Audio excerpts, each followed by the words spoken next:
Welcome to episode reviews. Pretty much, this is for Red Star, the new episode that came out this week.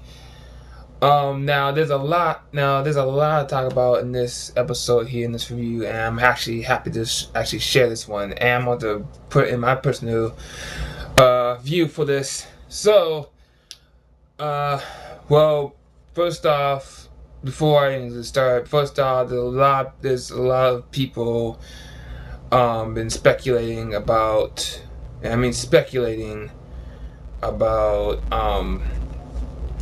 is a bubbling reference into this.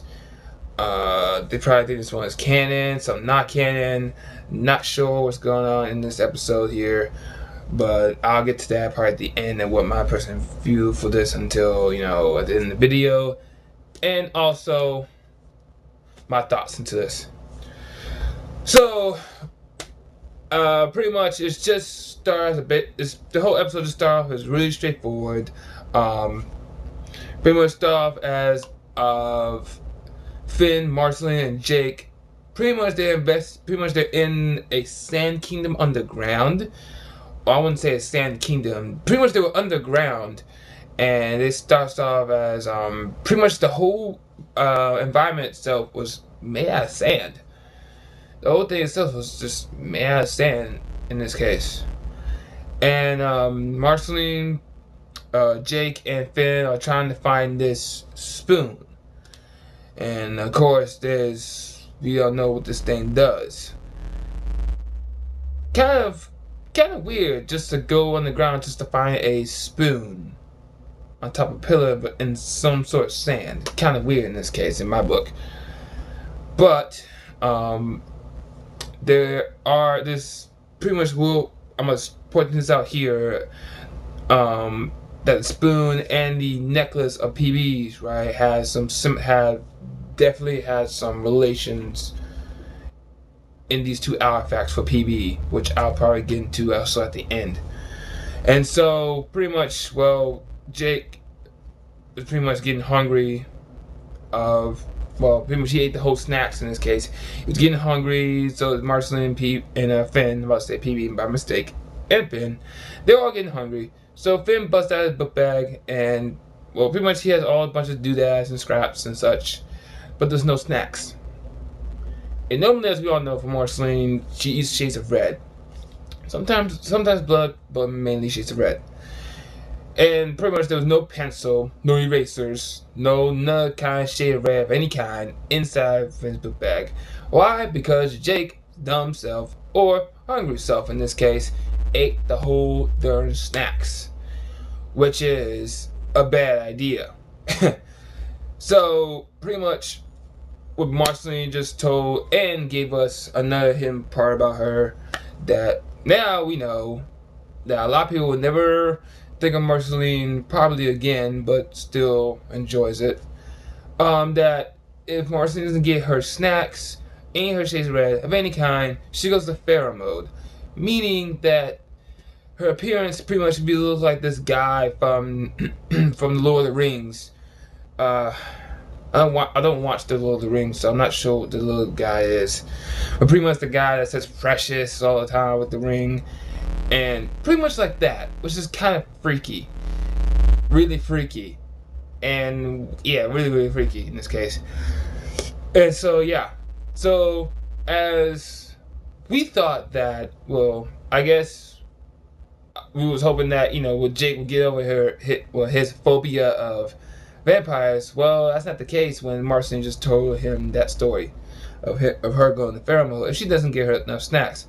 And so, pretty much, Jake's freaking out really badly, which I would say really funny. And so Finn sits off deeper into the cavern to try and find any sorts of shades of red for Marceline to have to snack on before Marceline starts to suck on Jake's blood, pretty much. And so Finn sets out to investigate, switch back to Jake and Marceline in this case. Jake, just strapped Marceline down into a pillar and trying to cover her up in sand That way she won't break free. Cause, well, she has shades of red, and I guess she all deteriorates. She gets a little weaker, and her skin starts to get a little paler, and stuff that we don't even want to think about in this case. And well, Jake's freaking out again, and he starts getting hungry too, and things will really start to get weird and hectic here. Now Jake started to cook Marceline using the lava, and his mirage of hunger. They were both starting to get into each other in this case, and I was like, yeah, this is funny. And it was switched back to Finn. Finn goes more deeper into the cavern, found this huge, or what he thought, a huge red ruby, which clearly wasn't the case. But he did find this artifact that made these people turn to sand. And I guess it's this red gem that this guy was holding that was probably dead, was so many years ago. Uses red gem, turns all these people into sand. So I guess what the kingdom was before, or what these people that were before, they were turned to sand by an artifact.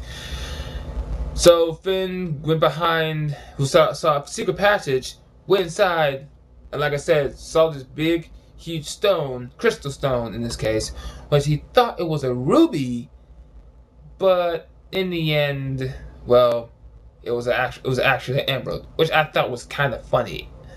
And even I thought it was an actual ruby. I thought, like, okay.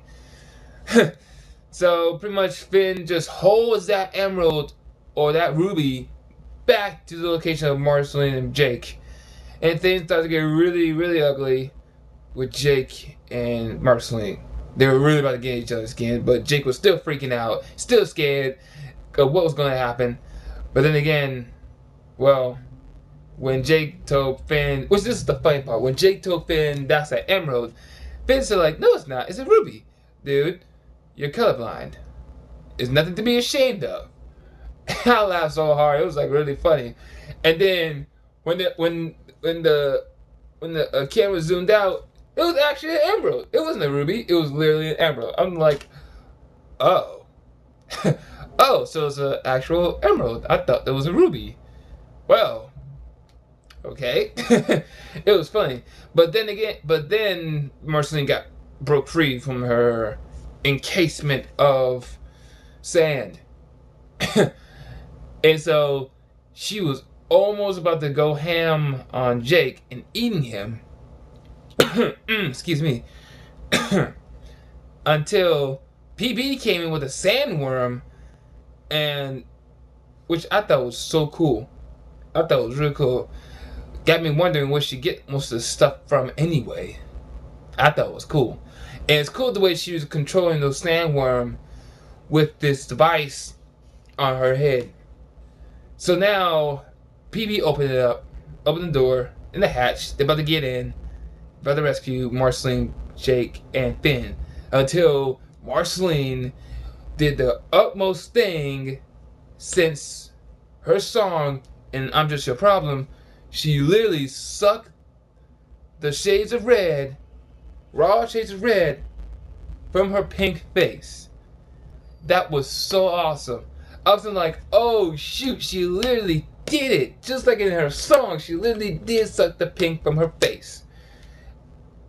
Wow, I was really just wow. That's all I could say, was just wow. And then PB's face was so priceless. Her face was like,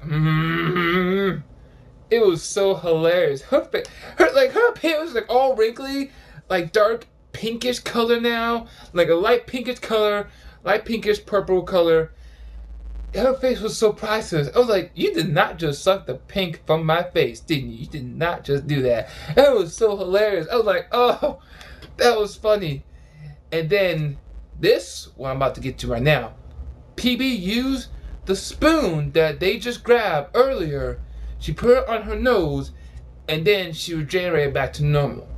So I'm going to assume this artifact spoon was used pretty much specifically for PB, I guess. Well, guess what properties that this spoon had, or has in this case. Well, I'm going to assume that her PB's necklace and the spoon has some relationship with PB itself. So I guess for the necklace, I don't know what that necklace does. I'm getting a lot of things about this. I'm not sure what this necklace does. But the spoon, I do know it generates, PB's appearance in her skin, pretty much. So I thought it was really cool. I really thought it was cool.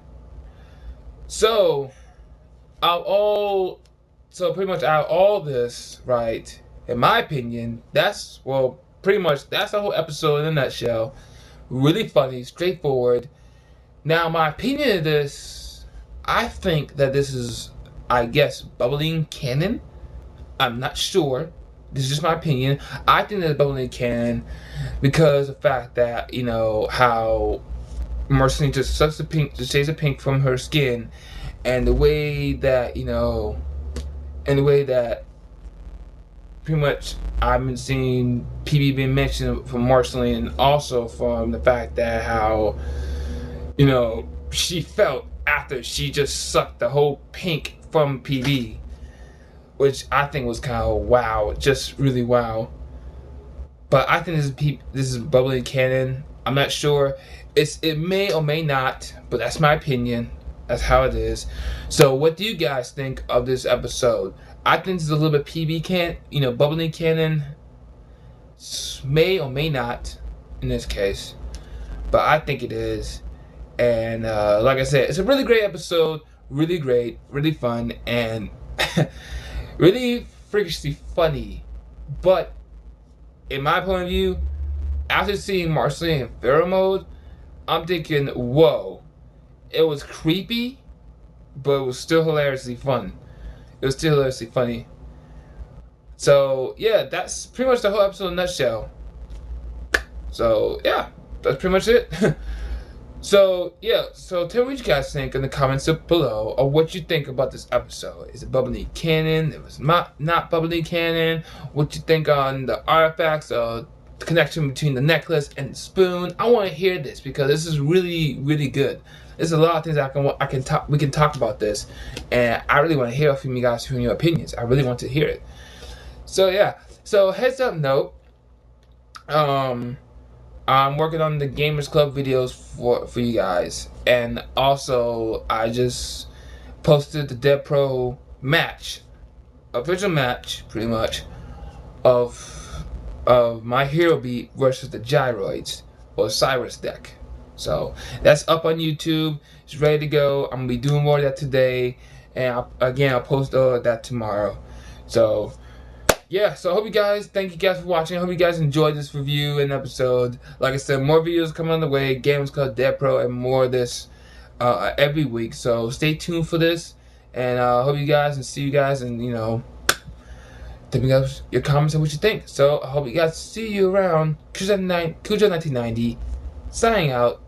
Please leave a comment, like, and subscribe.